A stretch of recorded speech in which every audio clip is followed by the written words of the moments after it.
O Senhor esteja convosco. Ele está no meio de nós. Proclamação do Evangelho de Jesus Cristo segundo Mateus. Glória a vós, Senhor. Enquanto Jesus estava falando, um chefe aproximou-se, inclinou-se profundamente diante dele e disse: A minha filha acaba de morrer, mas vem, impõe tua mão sobre ela e ela viverá. Jesus levantou-se e o seguiu, junto com seus discípulos. Nisto, uma mulher que sofria de hemorragia há 12 anos, veio por trás dele e tocou a barra do seu manto. Ela pensava consigo: se eu conseguir ao menos tocar no manto dele, ficarei curada. Jesus voltou-se e, ao vê-la, disse: Coragem, filha, a tua fé te salvou. E a mulher ficou curada a partir daquele instante. Chegando à casa do chefe, Jesus viu os tocadores de flauta e a multidão alvoroçada e disse: Retirai-vos, porque a menina não morreu, mas está dormindo. E começaram a caçoar dele. Quando a multidão foi afastada, Jesus entrou, tomou a menina pela mão e ela se levantou. Essa notícia espalhou-se por toda aquela região. Palavra da salvação. Glória a vós, Senhor.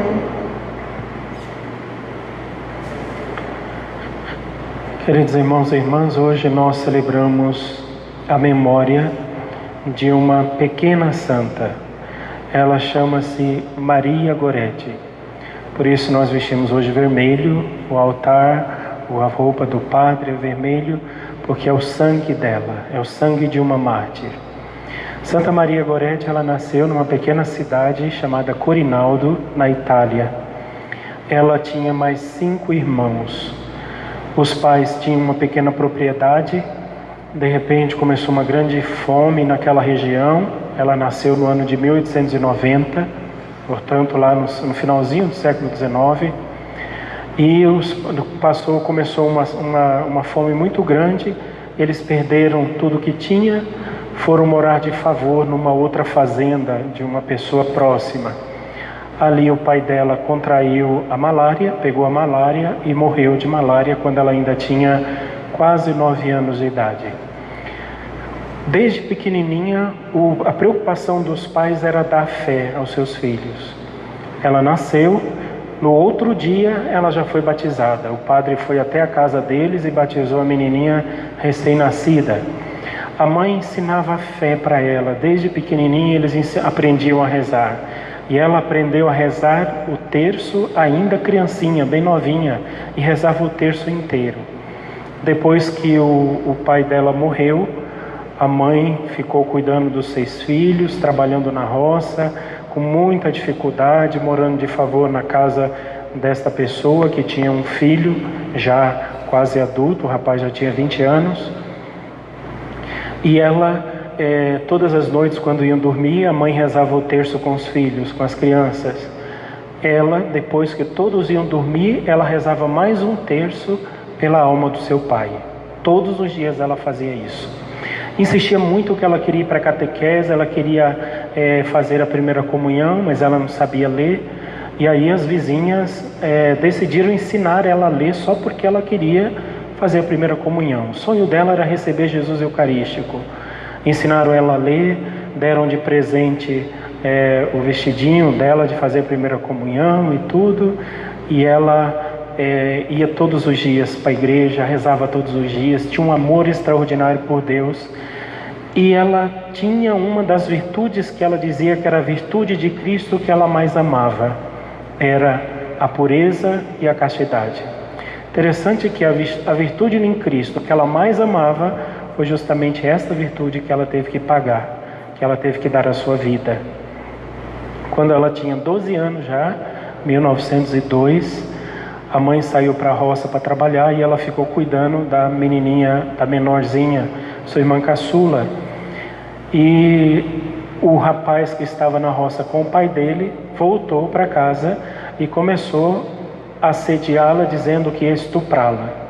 Ela lutou com ele, dizia para ele que era pecado mortal, que ele ia para o inferno se fizesse aquilo. Ele insistiu, ela se debateu com ele, lutou. Ele deu então 14 facadas nela, perfurando os órgãos vitais e aquela coisa toda. O pai dele, que não estava muito longe, percebeu que o filho tinha sumido do trabalho, foi atrás dele e ele estava lá, saiu correndo. O pai pegou a menina nos braços, levou para o hospital. Ela foi operada sem anestesia, sem absolutamente nada, mas não resistiria. Ficou no hospital do dia 5 de julho até o dia 6. A mãe foi para lá, para o hospital, o tempo inteiro, conversando com ela, e ela o tempo inteiro falando de Jesus, falando da Eucaristia, falando de Maria, e a mãe mandava ela ficar quieta, não precisa falar nada. Ela falou, mas eu tenho necessidade de falar de Jesus. Pediu que o padre viesse, o padre foi, levou a comunhão para ela, e assim, acho que por providência de Deus, ele perguntou para ela assim, escuta, você sabe o que você está fazendo, recebendo a Eucaristia? Ela falou, claro que sei. Eu estou recebendo o Senhor, que eu vou me encontrar com Ele daqui a pouco. Já estou recebendo Ele, que daqui a pouco eu vou me encontrar. Às 6 horas da tarde do dia 6, ela então morreu, olhando uma imagem da Virgem Maria e dizendo para a mãe assim, eu perdoo de coração, Alessandro, perdoo aquele que tirou a vida dela. Ela faleceu, mas por causa da sua fama, da sua bondade, todo mundo conhecia a menina. As pessoas começaram a dizer que ela estava fazendo milagre, que ela estava falando com eles, que tinha situações assim. A fama de santidade dela se espalhou rapidamente e o rapaz foi condenado a 30 anos de prisão. Ele foi para a prisão até que em 1910, alguns anos depois da morte dela, vários anos ele passou irredutível na prisão. Não queria saber falar de Deus, não queria absolutamente nada, era bruto, era um monstro. Até que ele teve um sonho com ela, que ele dizia que era mais do que um sonho. Era como realmente algo que aconteceu. Ela apareceu para ele e deu a ele 14 lírios. Ofereceu as flores para ele, dizendo que era em homenagem a cada uma das facadas que ele havia dado nela. E ali ele se converteu, e se converteu de uma forma tão extraordinária, que pedia que o padre fosse lá, inclusive o bispo da cidade foi lá visitar o rapaz na cadeia, deu a comunhão para ele, e ele passou a fazer penitências tremendas, dizendo que ele tinha feito a maior injustiça da terra, mas tinha feito uma grande santa.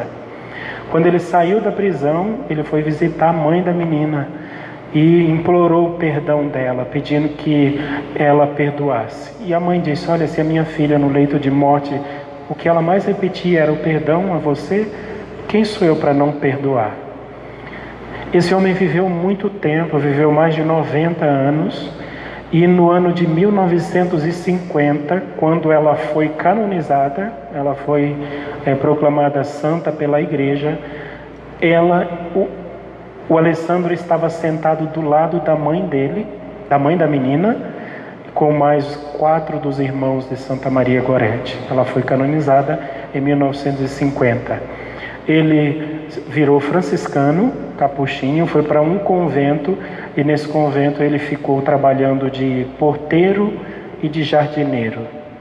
E rezava todos os dias pela sua santinha, Santa Maria Gorete. Ela, com 12 anos de idade, deu a vida por causa da virgindade e da castidade. Pensamos que ela interceda por nós também, nós que vivemos em um mundo tão devasso. Se fala de sexo a todo instante, na televisão, nos jornais, na revista, na internet, em todos os cantos. Os pais não ensinam mais essas virtudes aos seus filhos. Hoje, nas escolas, nos lugares onde nós frequentamos, falar que você é virgem é quase uma aberração. Você é um ET que está falando uma coisa dessa. A virtude da pureza, da castidade, se tornou quase que uma vergonha em um mundo tão sexualizado, tão perdido. Peçamos E Santa Maria Gorete, ela interceda por nós, para que a gente receba de Deus a graça de um coração casto, de um coração puro, de uma mente sadia, de uma mente sã. Ela faz parte de um grupo de várias mulheres que morreram por causa disso. Santa Maria Gorete, aqui em Santa Catarina, perto da cidade de Tubarão, também existe um santuário a uma beata, Beata Albertina. Ela também morreu aos 12 anos, também morreu desta forma. Também lá no início da igreja tem uma grande santa também chamada Santa Inês, que também foi martirizada também por causa disso, e tantas outras santas, Santa Cecília, Santa Águeda, Santa Luzia, uma série de mulheres que morreram defendendo a virgindade. Um valor tão precioso na nossa igreja que nós não levamos mais em consideração. Ela é considerada santa por causa da defesa da pureza, da virgindade, mas também ela é martirizada porque ela deu a vida por causa de Jesus. Nós precisamos também aprender deles, aprender dela, de tantos homens e mulheres que deram a vida por causa de Cristo. Nós precisamos também dar a nossa vida, porque se a gente não aprender a dar a vida por Cristo, nós teremos uma vida inútil.